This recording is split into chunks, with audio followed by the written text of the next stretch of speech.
Praise the lord. ప్రభు అయిన యేసుక్రీస్తు నామములో మీకు శుభములు. ఈ దినం కొరకైన దేవుని వాగ్దానము, నీ గర్భఫలము నీ భూఫలము దీవించబడును. ద్వితీయోపదేశకాండం 28వ అధ్యాయం 4వ వచనం.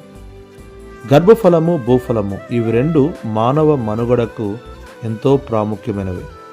ఈ రెండిట్లో ఏది లేకపోయినా అది తీరని లోటుగాను నష్టముగాను కనబడుతుంది. ఇవి రెండు దీవించబడాలి అంటే దేవుని మాటను శ్రద్ధగా విని అనుసరించి నడుచుకొనవలసిన అవసరత ఎంతో ఉంది.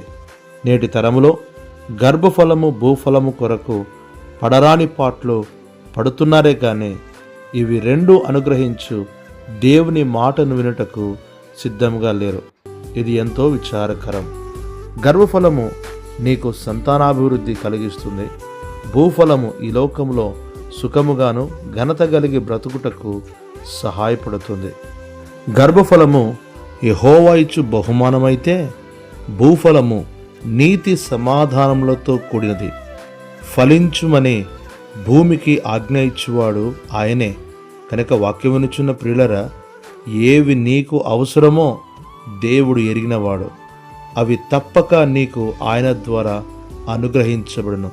అయితే ఈ దినమే ఆయన మాట విని అనుసరించి నడుచుకొనుటకు తీర్మానించుకొనుము. అట్లు ప్రభు నీ కృప చూపునుగాక. ఆమేన్.